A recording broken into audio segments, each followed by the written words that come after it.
And we're back with another episode of Inside Sports Fantasy Football. It's Gerald coming right back at you here, along with my good friend. He is one of the great hosts of Voice from the Underground, the podcast. You got to check it out today on Podbean and so many other different podcast outlets. It is my good friend. We're going to go ahead and recap a lot of great things here in week one, plus also talk some waiver wire later in the show. But it's so great to have him on again. It's Jasen Dutch. What's going on, my friend? Hey, man. How are you? Happy Tuesday. Happy Tuesday to you as well, my friend. Happy first waiver wire week coming at you right here. And we're going to cover that later in the episode. We're going to talk more Antonio Brown. Yeah, it's not a laughing matter because something else came up with him. But, you know, since we last spoke, the saga we thought ended because he got himself talked out of one area and put himself into another area. But we'll recap a little bit of that and see where it's going now and ask ourselves if it's actually okay to go ahead and start him at this point in time coming up. But first, my friend, it's NFL Week 1. It's all done. It's in the books. A lot of great things that we saw and a lot of shameful stuff that we saw when it comes to the weekend that was in the NFL. So I want to hear your thoughts on Week 1 standouts. Where do you think it starts? Because for me, it starts in Houston. But I know for you, it probably starts somewhere else. Well, Houston's a good place to look for sure. I mean, Denard Hopkins, big game. You expect that, right? I mean, he was probably your number one pick. So, or yeah, he was.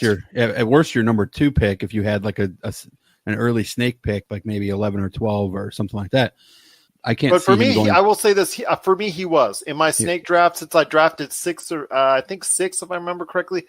That he was just left on the board at that point in time. The running backs were not tantalizing at that point in time, so I took him. And so far, I'm getting some great early returns. Yeah, that was a good pick because once like I said last week, once the first 3 running backs were gone, I don't believe Nick Chubb or any of those other guys was worth a number 4 pick. So.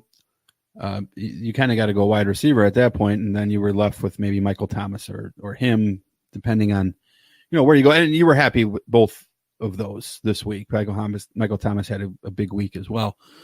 In fact, I actually have a team, believe it or not, where I have Michael Thomas and Denard Hopkins on the same team. It's a keeper league, so you're keeping them. Yeah, a lot of young players went, which allowed me to have those 2 guys. But yeah, I was very happy. Of course, I lost still. Highest scoring losing team in the league, as usual. But I lost. I'll tell you why I lost my first matchup in the keeper league. It was because I'm an idiot.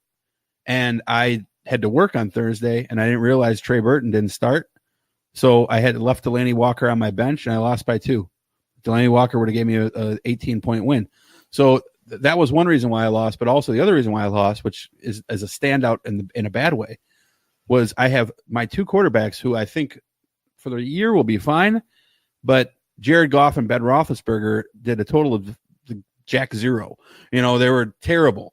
Jared Goff was completely exposed by supposed to be a bad Tennessee team. And Ben Roethlisberger was equally exposed, although a lot of it is the fact that his receivers apparently don't know how to catch the ball. I can't tell you the last time I saw a game not with someone other than the Bears playing in it. Well, that to me was one of my biggest surprises, seeing the overall, I guess, lack of performance from anyone on the Pittsburgh roster. Yeah, I mean, Howard, you can almost forgive because they were down right away. Tom Brady just keeps on ticking, and he's supposedly getting Antonio Brown. We'll talk about that saga in a minute, but I think that the biggest move of this week was clear to me with Austin Eckler in LA. When I see LAC, I keep wanting to call them the Clippers. You know what? Everybody still calls them San Diego down here as well. The San Diego Chargers, sure, but then when I see Austin Eckler, RB, LAC, I'm like, I think LA Clippers. Hey, both LACs will probably have a very good year because they're both loaded on both the NBA and NFL fronts. I've seen. Yeah, I'm not the biggest NBA fan, but I have committed to watching a little bit more this year. And the Clippers do look. They look pretty good. I thought they were going to be good a couple years ago too, when they had what's his face? The redheaded Blake Griffin. Well, Blake Griffin, right? DeAndre Jordan, the redheaded light skinned guy, whatever his name is, Blake Griffin. Lob City was in full force. Yeah, I remember distinctly. But circling back to the NFL, I mean, Austin Eckler has to be story 1A or 1B. That however you want to rank him. Does this mean a Melvin Gordon? Return he's in trouble. Yeah. We saw this movie last year. Remember, with Le'Veon Bell. We saw this movie last year, and it didn't work out particularly well for Le'Veon Bell. It worked out very well for James Conner, and actually last year I picked up James Conner as a waiver pickup right before the season started because I figured I might get 1 week out of him. So if you picked up Eckler or you drafted Eckler late, then you're in pretty good shape because it looks to me like he's cemented his place on that team. I mean, he looked really, really good. And he looked better than Melvin Gordon has really looked at pretty much any time other than maybe 5. See, I'm not sold on. I'm not a Melvin Gordon guy. I'm not. I never have been a Melvin Gordon guy. Like, I would take Melvin Gordon, but I don't get excited about Melvin Gordon because I think he's just way too prone to injury. And he just never, I mean, he was really good in college, yes, but I wasn't really sure that he was going to, he kind of reminded me of, even though he's not anything like this guy as a runner, but just performance wise, he always kind of struck me as like a Ron Dane type of guy where, he's going to be okay, but there's no way you could be expecting Ron Dane to do what he did in college. Because if you remember Ron Dane in college was insanity on a stick.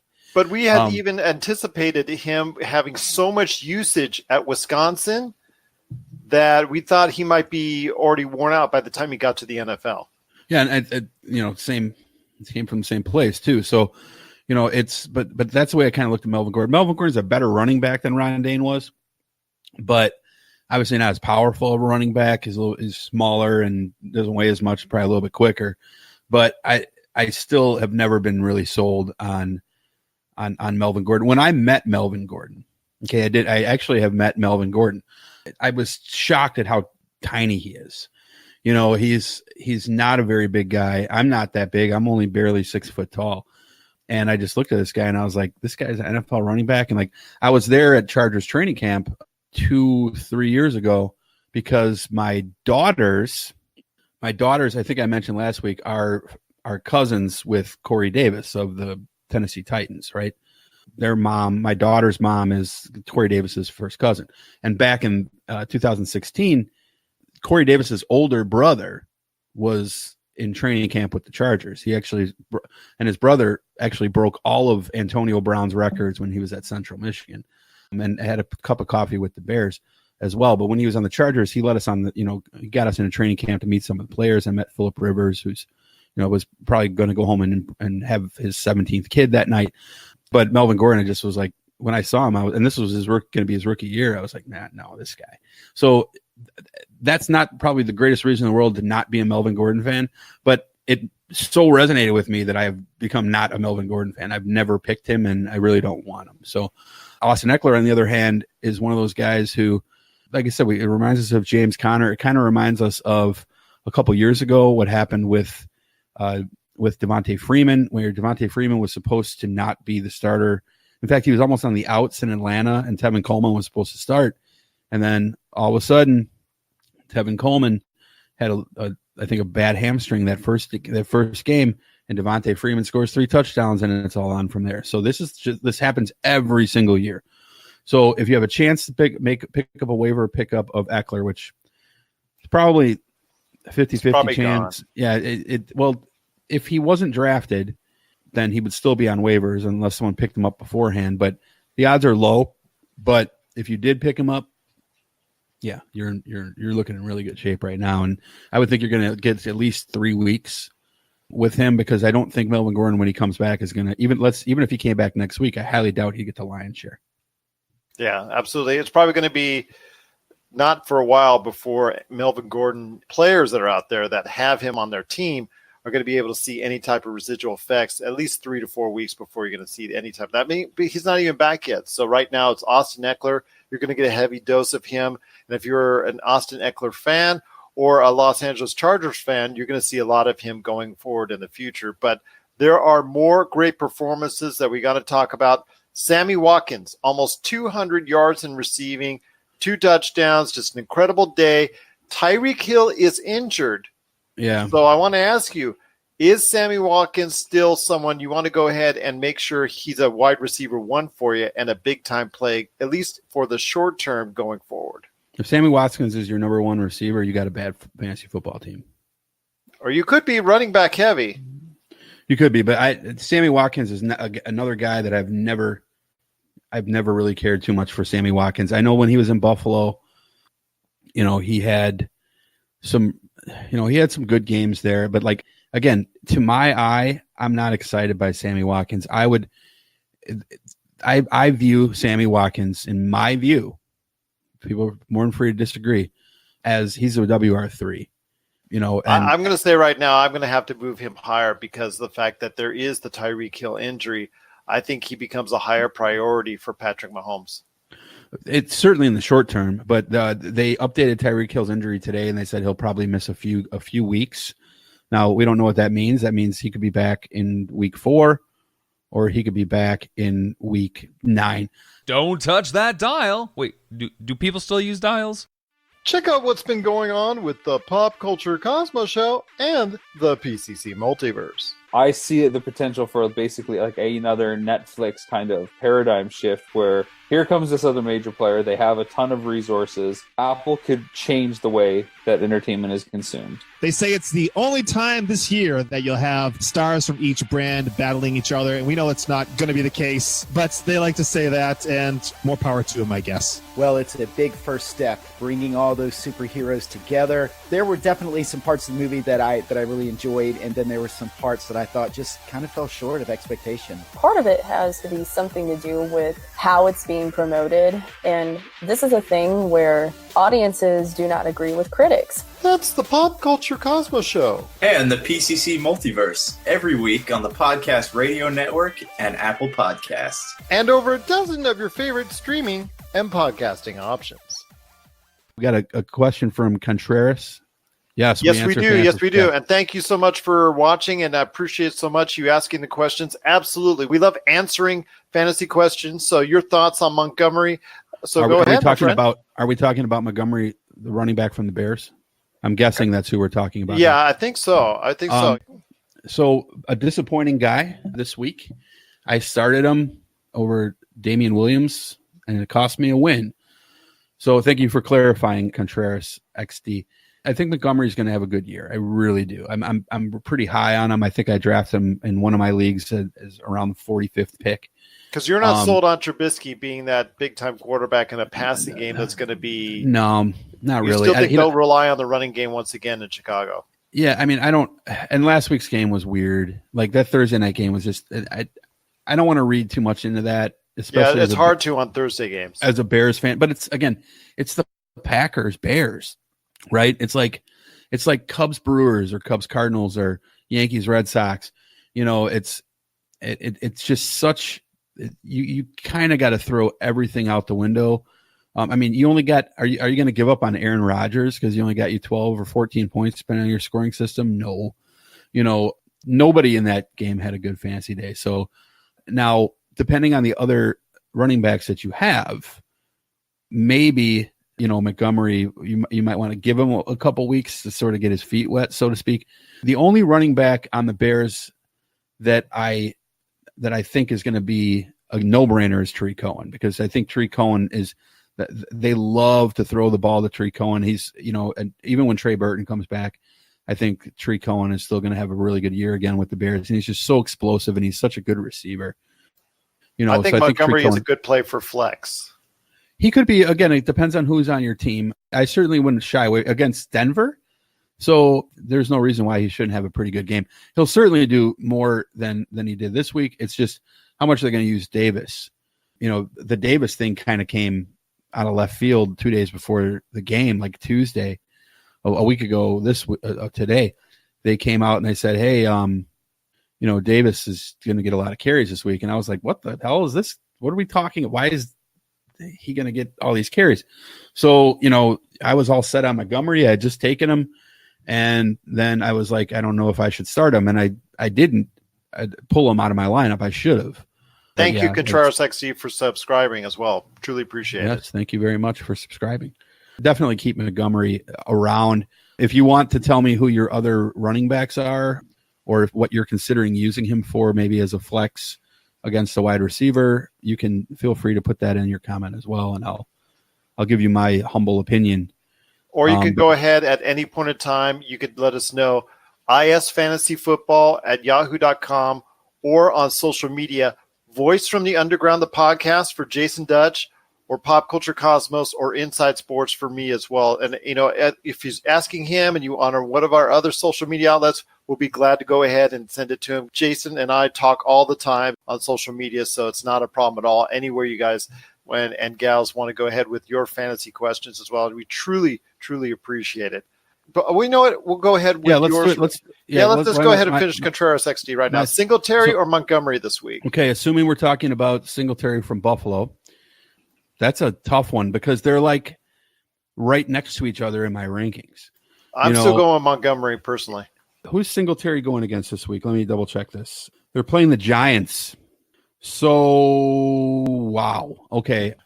Decent running defense. Yeah, they were very good against the run. But they're going to lose. They're probably going to lose.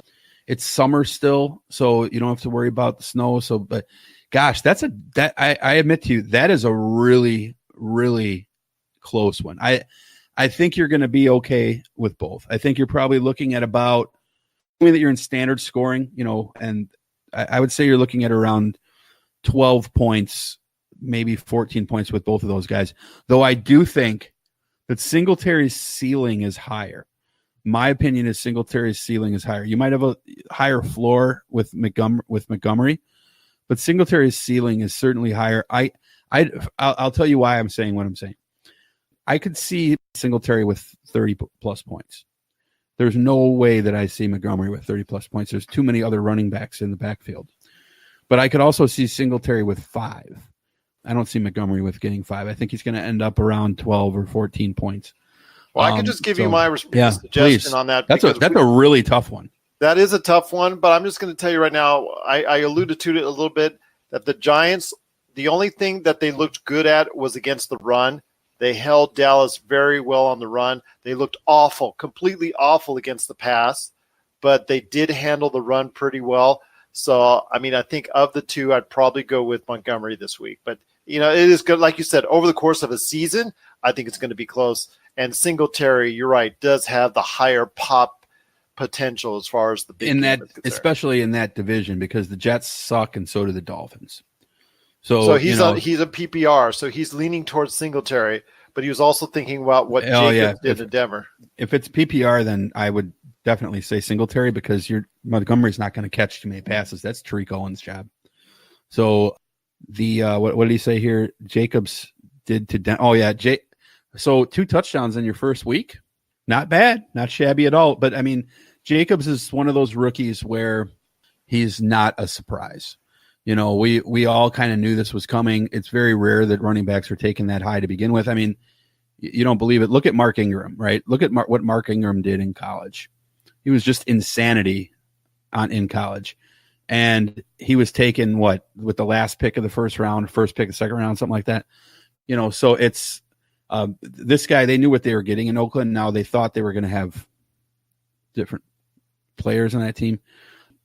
But I think the Antonio Brown thing is going to end up helping Jacobs, because there's really no one to throw to on that team, unless I will say, though, if you're looking for a receiver on Oakland, Tyrell Williams is probably already owned. And I think that's going to help him a lot. Don't sleep on Hunter Renfrow. And no, I don't mean the outfielder from the San Francisco Giants outfielder, Hunter Renfrow. There's another Hunter Renfrow, and he plays wide receiver across the bay from the other Hunter Renfrow in Oakland. So they're going to need help to go ahead and still play at that kind of level, because they really surprised in week 1. Yeah, and Renfrow, I forget if he's a second or first year player, but he's a young guy. He's not the fastest guy in the league, but he seems like one of those guys who can be, and I hate the stereotype because of his skin color, but he seems to be one of those guys like that could possibly be like a Julian Edelman type of receiver or a Cooper Kupp type of guy. Not as fast as Kupp for sure, but could play in that same position. So don't sleep on Hunter Renfrow with a W. I would take a look at him. I picked him up in a couple of leagues as a flyer right before the game because we found out about Antonio Brown, like, within hours of game time. Right. So, I was like, okay, well, this guy is going to fill into it. He'd had a bad week, but I wouldn't, we don't judge guys up or down by what they do in week one. So, well, thank you for the questions, though, Contreras XD. You've been awesome, and we truly appreciate it. And no, we haven't gotten over the waiver wire just yet. We are planning to because it's getting very close for the time for the waiver wire to be out and about, free agents and all that. But right now, as we record this, it's still kind of up for grabs as far as the waiver wire is concerned. So I want to hear your picks in just a second, my friend. But again, just some great performances. I think, are you buying on Dak Prescott because he had a sensational performance, and also Lamar Jackson? Lamar Jackson, I am. Yeah. Dak Prescott. I had a guy offer me a trade yesterday. He offered me Chris Carson and Tom Brady, he offered me Dak Prescott and Chris Carson. To me, I was giving him Tom Brady and Tariq Cohen. And I thought about it, and I was like, no, I'm not going to do it because I don't really see Dak Prescott scoring. I think I thought about it. I'm like, I know why he sent me this trade because Dak Prescott had a huge game and Carson had a huge game, even though Carson didn't rush for a lot of yards. Sell high, buy low. So he was like, oh, I'm going to sell high and I'm going to get Tom Terrific, who I was an idiot and didn't start. I started Roethlisberger over him. So why you're listening to me is beyond reason. But I thought that I looked at that game between the Patriots and the Steelers, and I was like, okay, Patriots are going to win. I know Brady's going to throw a couple touchdowns, but I kind of figured it was going to be the running back because that's the thing with the Patriots is you never know, right? Like you can't predict the Patriots. Rex Burkhead could score 4 touchdowns next week. You never know. So that team for 7 or 8 years now has been so unpredictable, especially in the backfield. So I was like, well, this strikes me as one of those games where it might be, a big game for one of the running backs. So I'm going to err on the side of caution, put Brady on the bench, and start Roethlisberger because they're probably going to be behind, and he'll probably get me. And he might have one of those games where they lose, but he gets me 3 or 4 touchdowns. Boy, was I off. I mean, that team just looked horrible. They can't hold on to the ball. So yeah, Tom Terrific staying in the lineup. But the point of that, though, was Dak Prescott. And Dak Prescott, if you started on week 1, good for you. If you're expecting that week 2, good luck. I don't see that happening. He's going to be fine. Lamar Jackson, though, I think is different. Lamar Jackson has potential to be a beast. I'm really glad he got an opportunity. There's a lot of talk about him not being picked at all. And then would he get an opportunity? And when he got picked by Baltimore, I'm glad that he did because the kid's, he could be the truth. Now he's not going to be Tom Brady at the end of his career, but he could certainly do pretty well. So Lamar, if you have Lamar Jackson on your team, I would say he's probably like QB 9 or 10 right now. That's an interesting list, to be honest with you, but he's probably around 9 or 10. So if you're a QB 10, you should be starting him unless you have like a QB 1 or 2. So, but then look at what he did, what Jared Goff did. Jared Goff was my QB 3. Now I know that's high. I have him higher than a lot of the lists do. On most of the lists, he was in the 7 or 8 range, but I think Jared Goff's still going to have a good year, even though it was terrible this week. But Baker Mayfield, same thing, had a bad week also. So Ben Roethlisberger, bad week also. I own all these guys, right? So in a variety of different leagues, but Lamar Jackson looks really good. The kid's fast. He's got a good arm. I still have some questions about his receiving core, but so far he looks like the truth. Baker Mayfield and the Browns. Crazy. Are you selling on them early? No, but I didn't buy into the hype all that much. I know there was a lot of hype going in, but something just kind of kept me back from going ahead and buying in on it 100%. And after week 1, I'm kind of glad I did. Well, Delaney Walker said something very funny. He said, they are who we thought they were. He was obviously quoting the late Denny Green after that debacle of a comeback against that the Bears had against them. Was it 2006, I want to say? So, God, time flies, doesn't it? So the thing with the Browns is this. Until proven otherwise, still the Browns. But it's hard not to buy in with that roster. I would say you're certainly not going to dump Baker Mayfield right now. If you are, then you're out of your mind. But you also aren't going to try to trade him right now because someone will offer you Dak Prescott. Like, I guarantee you there are people offering Dak Prescott for Baker Mayfield right now. Why are they doing that? Well, because they're thinking, oh, you're mad at Baker. Look at what Dak did. But I want the actual guy who's going to be a better quarterback for the year. Buy low, sell high. Yep. Exactly. We'll be right back with more fantasy football. Hey, listener, Dutch here from Voice from the Underground, the podcast. My co-host and I want to invite you to check out our little corner of the podcast verse. At Voice from the Underground, we talk about all the crazy happening around us and try to make a little bit of sense out of the nonsense with little to no results. If the idea of hearing three semi-intelligent, outspoken nerds talk about politics, social issues, current events, sports, movies, pretty much anything that we decide to talk about because, well, it's our show, appeals to you, grab your shovel and come on down to the underground, and then consult a qualified psychotherapist. Find us wherever you get your podcasts, just not where you buy your weed. Voice from the Underground. I want to ask you real quick in regards to Antonio Brown before we get to the waiver wire pickups and whatnot, as far as our suggestions on that. Antonio Brown, there were more allegations filed in, I believe, a Florida court in regards to some rape allegations that were made. He is now a member of the New England Patriots. And I want to ask you, I mean, he's on virtually every team out there. People picked him up, even despite all the drama. They drafted him high. And, a lot of people are now questioning the fact that, is this going to be a good time to still start him, to still play him? Because as of this recording, he's still expected to get some playing time as early as week 2 for the New England Patriots. So if you're a team owner and you have Antonio Brown on your team, are you a little bit trepidatious as far as actually putting him into the starting lineup? Well, I'm going to read for you the press statement from the Patriots, which was at 8:56 p.m. Pacific time today. Just like an hour ago. We are aware of the civil lawsuit that was filed earlier today against Antonio Brown, as well as the response by Antonio's representatives. We take these allegations very seriously. Under no circumstances this organization condones sexual violence or assault. The league has informed us they will be investigating. We will have no further comment while that investigation takes place. That tells me he's playing. As if there was a doubt.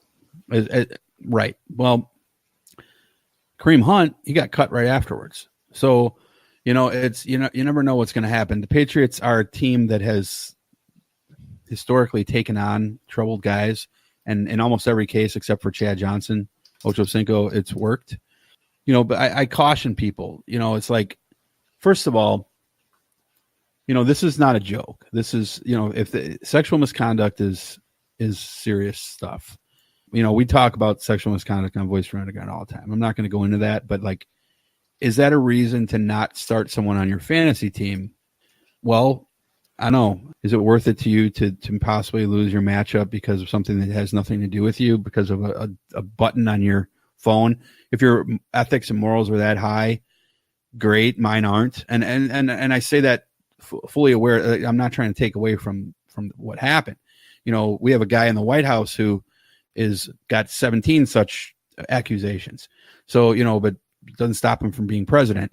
So, it's they got a Supreme Court too. But this happens a lot with athletes. We have Ray Rice, we have Addison Russell, Ben Roethlisberger, who magically no one talks about. But yeah, there's a tendency, for people to just assume he's guilty. We don't have to go into why. It should be painfully obvious. But at the same time, he's kind of a jerk. So, Antonio Brown's a jerk. So it's like, if you have a chance to cut bait on Antonio Brown right now, someone's willing to give you something for him, really smart move to do so. I am so happy that I don't have any Antonio Brown in any of my leagues. I don't have to worry about this. But if you do have him, you're silly to not start him. You really got to start looking for other options, because if there is any credibility to this claim whatsoever, It probably won't come out for a while. It's civil lawsuits, probably a month and a half court date down the road, and his lawyers probably get it. But if there's something credible here, he will get suspended, probably for 6 games at the minimum end. So you really should start looking for something. If you can make a trade for someone like maybe like a Will Fuller or something like that for him at this point, might not be. Did you see that catch he made? My God. Somebody around that area, like maybe a WR2, or if you need a running back, somebody's hurting, they might take a chance if they're deep at running back but thin at receiver. I would certainly start thinking about looking to get away from it. But again, like I have never been a guy who has said, I'm going to take personal ethics. Do I want to be friends with Antonio Brown? Not really. Do I have a problem with typing his name into a computer screen and hoping he wins me a couple bucks? Yeah, I'm fine with that. So, it's there are people though who will cut him because of this. He got cut by like 16,000 Yahoo teams today. Guess what? He's going to be picked up by 15,999. Yeah, so if you want to do that, that's fine with you. This has nothing to do with real life. It's fantasy. I think it's all. I think early on, it's something he's going to be a play for a lot of people. I think maybe because of the stuff, the allegations that's now hanging over his head, and that could be more of a sense of desperation to try and get numbers out of him of any type. So we could see a lot of Antonio Brown early, at least in weeks 2, 3, or 4, if you are going to play him. But yeah, trading he's safe for a few weeks. Trading him would probably be my best option. It is, and again, these charges could be false. Yeah, let's look at Derrick Rose, right? Perfect example. Let's look at the Duke lacrosse team. These things do happen, but it's important that we take the claims seriously. But don't involve it with fantasy, though, right? Yeah. It's got nothing to do with fantasy football. That's a real life issue. Fantasy's fantasy. But before we head to the waiver wire pickups and players that you need to go for on your waiver wire as soon as you hear this, because a lot of your fellow team owners are going to go ahead after those players as well. I want to answer one last question right here from Contreras XD. Although if you have more, lay them on us, my friend, because we just truly appreciate it. But his latest question that he wanted to ask us, he was a little bit concerned over the 4 targets that Brandon Cooks got. So was I. Is it time to panic? No, it's the Rams. I mean, they spread the ball out as far as Los Angeles. You're never going to get, I think, like a ton of targets, 9, 10, 11, 12 each and every week. Jared Goff only scored, but depending on your scoring system. But he spreads the ball. He spreads the ball out there, even when he is hot. You're exactly right. But he's not going to score 8 to 10 fantasy points on the regular. So that's one of the reasons. I mean, if you're running, your wide receivers can only do what your quarterbacks do, So if you've got 3 receivers, because Robert Woods didn't light it on fire either, neither did Cooper Kupp. I mean, better days than Brandon Cooks, but still, that's going to flip around. You can't really worry about that right now. Again, it's only week 1, so you're still starting Cooks every week until. If he does it 6 weeks in a row, then maybe you should start not looking at Brandon Cooks. I would say earlier, I give it 2-3 weeks. If 2-3 weeks he's only getting 3 or 4 targets, and like you're saying, Contreras XG, yes, it seemed like he was focusing on Cooper Kupp and Robert Woods. So if you've got them on your team out there, and that's something you obviously want to take into focus. But I think as far as the way he spreads it out, he still, Todd Gurley gets some love as well. So you got to remember a lot's going his way as far as in the offense. And if I had Brandon Cooks on my team, I would be kind of worried already that if any game that he's going to have over the course of the season, I think it's going to be touch and go. I think it's going to be feast or famine when it comes to Brandon Cooks. Yeah. He's going to have those games where it's going to be 7 receptions, 150 yards and 2 touchdowns, and he's going to have a lot of games like he did week 1. I think it's going to be all over the place. So, I mean, for me, he seems like a good flex, but you must have 2 strong receivers ahead of him as well, because he could be someone that could win you games each and every week on those weeks that he's hot. But as a consistent wide receiver, that's going to be tough, because it looks like already that, again, when the chips are down, and if Goff, is in any type of duress, he's going to start focusing more on Kupp and Woods. And I think you nailed it, Contreras XD, when you said that he's going to focus on Cooper Kupp and Robert Woods the majority of the time. Anybody who has Brandon Cooks out there, including you, Contreras XD, if you've got him, I would kind of be concerned, but he's going to be that type of individual that's going to have those big games then disappear for 2 or 3 weeks. I don't completely disagree, but mostly I do. I would still take Cooks over the other two guys. Really? Until proven other. Because Robert Woods is not going to get in a PPR league. Robert Woods is probably a pick or two ahead if you were to redraft every week than of Cooks. But I'm not worried about Brandon Cooks at all yet. It's that ball is going to be spread around a lot. That's for sure. But there's a lot of spreading to be able to be done in LA, and I really wouldn't worry about it too much. Let's put it this way: John Ross, right? Another big game came out of nowhere. You're going to start John Ross over Brandon Cooks because I know a lot of people are, and that's one of the things I want to lead into is because he's probably one of the biggest waiver wire pickups at this point in time when he's one of the hottest names because he had such a huge game this past weekend, and with the injury to AJ Green, he's going to be their primary receiver for at least the next 2 to 3 weeks. So your thoughts on picking him up as a waiver wire must as a wide receiver? I think maybe for at least 2 or 3 weeks, I think it's something everybody should consider. And if they pick him up, I think John Ross III needs to be a play for that because at 2 or 3 weeks down the line, as soon as AJ Green comes back into the lineup, you're going to go ahead and put him on your bench, or maybe even possibly by the halfway through the season, have him back on the waiver wire. Well, JR3, as I'm dubbing him now, him and Boyd are actually not a bad 1-2 punch by himself. And I'm not completely sold on the fact that when AJ Green comes back, that AJ Green's the number one receiver still, because we have to see how he plays post-injury. We'll assume that he will be, but it's not 100% chance either. So he would certainly be a guy that I'd be targeting. I think running backs. So last week I mentioned there's always running backs, right? That's why you don't have to overpay for running backs in the draft because there's always running backs on the waiver wire that are popping up out of nowhere. Chris Thompson is only owned in 14% of leagues. And I first of all, I was right about Adrian Peterson. And now it turns out that I'm unright. All within 24 hours. I was exactly right that he's going to lose that starting job. And then guess what? Now he's got it again because Geis just was horrible this past weekend. Well, Geis got hurt. So, Geis is in a walking boot right now. And Chris Thompson is going to be now the number 2 back on a team that is bad.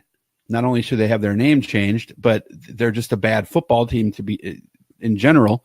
And they're going to be playing from behind a lot, including this week. So Chris Thompson, I think, is a real good, solid pickup. Malcolm Brown from the Rams, speaking of which, because Gurley is not, I don't think he looks 100%. Yeah, Malcolm Brown, I've noticed that he was trending. To be honest with you, that's a guy that I don't know a ton about. I really can't make a confession on Malcolm Brown. 2 touchdowns, but he's still not getting the majority of the work, but he's still getting enough to be a nice Austin Eckler all over again without the holdout. So I think you have to be wary of him, especially if Gurley does not heal up or stay healthy for you over the course of time, especially if you have Gurley on your team. You need to be aware of Malcolm Brown, most definitely, if he's out there on a waiver wire. One more name I want to throw out at everybody, Carlos Hyde from Houston. If he's out there on a waiver wire, I think he's a must because he looked like somebody that was a priority for the Houston offense this past weekend. That was a shock. I did not see that coming at all. In fact, all of the talk was trending the exact opposite way in the week or so before the first game. So I was completely shocked to see that Carlos Hyde did anything. I know he's owned in a good percentage of leagues as well, but I'm not sure that. Okay, so I would look at a guy like Mostert before I would look at Carlos Hyde long. I know Ronald Jones was also a hot name because he had a decent day. Yeah, Ronald Jones had a pretty decent day, and then I want to say I'm pronouncing the guy's name right. It's either Mostert or Mostert from the 49ers. He looked pretty good too, and he also now, because of injuries, is going to be the number 2 back on that team as well. Yeah. So, and if Matt Breida goes down, which is not going to be shocking, surprise, surprise, he's a running back, it turns out. So these guys who you don't even think about drafting, and it's only week 2. We're talking about guys who went drafted in 0% of leagues. It's amazing. So you're seeing why I say what I say. But yeah, there's a lot of guys out there. I'm actually debating right now as to who to look to. Also, I will say outside of John Ross, because John Ross obviously was the big glaring, semi-surprise. They've been waiting for him for a few years now in Cincinnati. But A.J. Brown and Preston Williams also both had pretty good first games of their career as wide receivers. A.J. Brown of the Titans and Preston Williams of the Miami Dolphins. So Preston Williams, I think, is very intriguing. I think Preston is very intriguing. And lo and behold, the guy we talked about last week, Albert Wilson, did nothing and also got hurt. So Preston Williams is looking pretty decent. A.J. Brown just has a football player's name. Can you imagine a guy named A.J. Brown who doesn't play football and is like a superstar? So it's like he's just got a superstar football player's name. AJ is like AJ Green and Tim Brown. They meshed together. That's AJ Brown, right? So yeah, I would go for AJ Brown for sure. I would go for Preston Williams for sure as well. We'll be right back with more fantasy football. Listen up, all you gamers out there. Miracle Fruit Oil is ramping up the deals on its awesome Vitabrace gaming wristband. Vitabrace is clinically proven to help improve your gaming performance. Vitabrace will help you achieve your gaming goals, whether it's that single-player campaign, retro classic, or battle royale.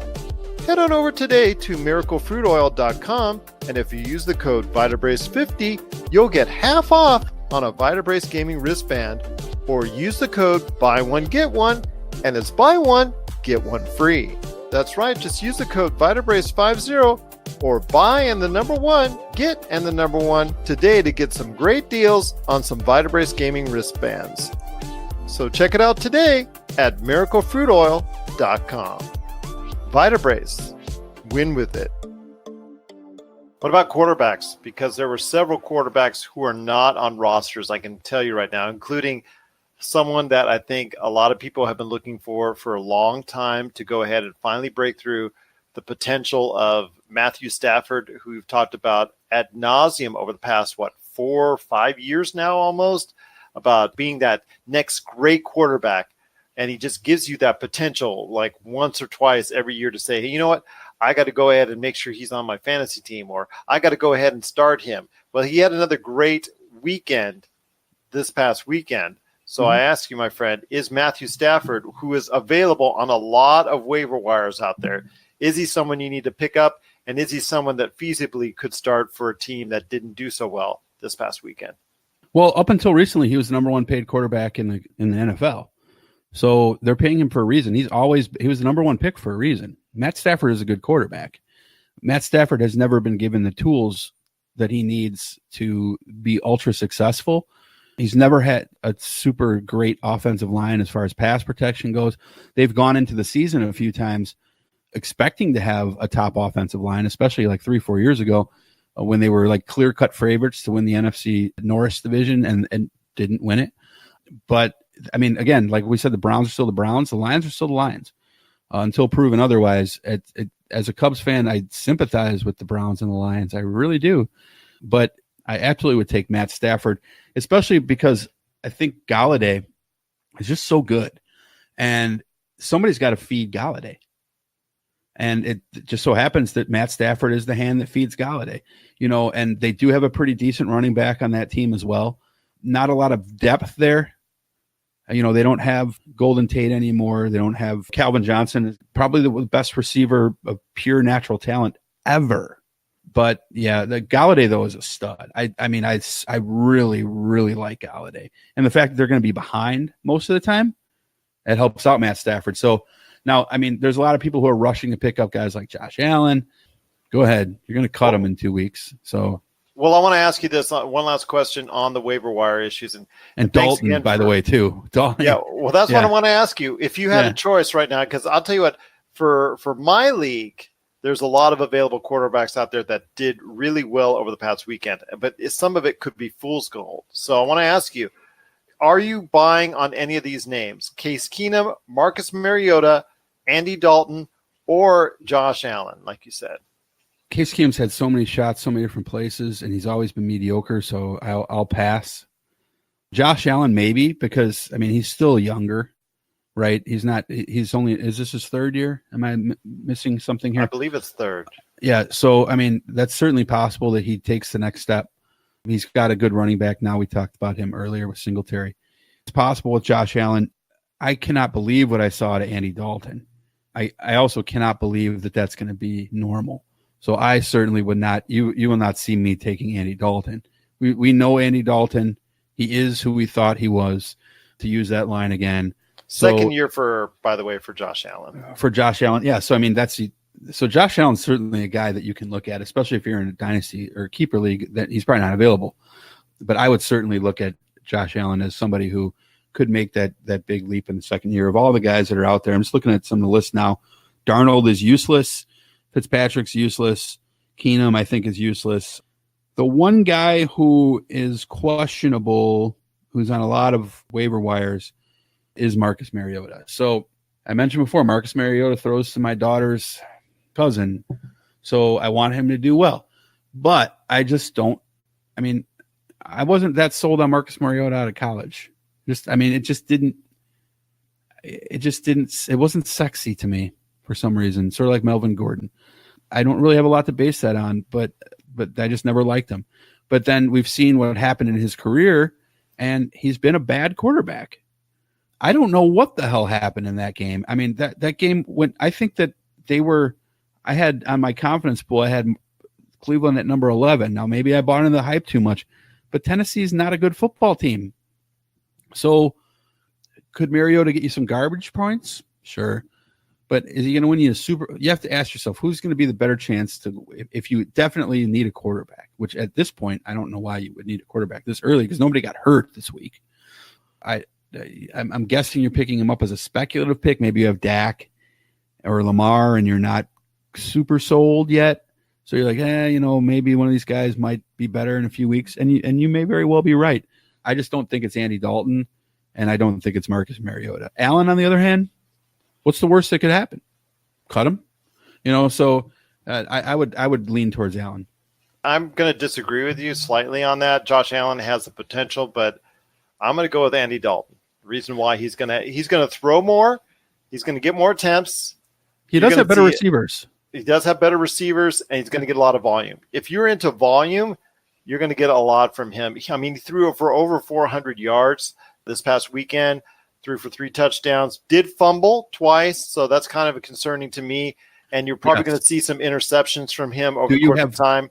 Do you have negative points is a big thing with Andy Dalton. Yeah. So, I mean, but he scored 20 over the weekend. So I think right now, for me, of that list, I would probably go with Andy Dalton. Would be probably my best pick out of that bunch. But if you're able to go ahead and get Stafford, and he's still a reach for you on the waiver wire, that would probably be my first choice of them. I would agree. I think Stafford over Dalton for sure. Stafford over Allen for sure. Stafford over Mariota, I think, as well. Oh, yeah. And Moses Moreno over Mariota until proven otherwise. Fair enough. My friend, it's been a great episode. Thanks so much again to Contreras XD for, again, asking some great questions out there. I cannot thank him enough. If you have questions for us at any point in time, it's Voice from the Underground, the podcast. You can get a hold of Jasen Dutch there, or you can also send us on any of our social media, Voice from the Underground, Pop Culture Cosmos, or Inside Sports, or send us an email, isfantasyfootball@yahoo.com.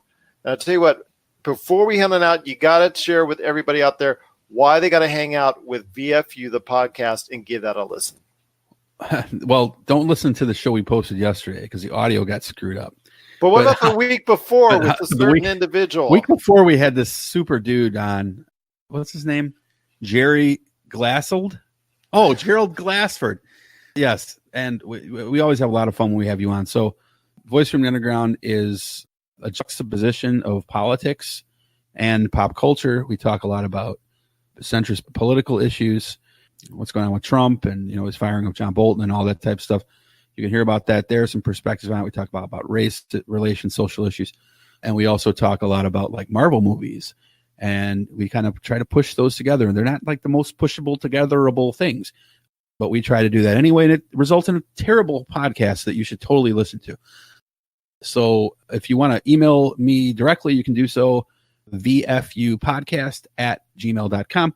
You can check us out on any of the podcast apps out there, or just Google Voice from the Underground. It'll pop up on Google.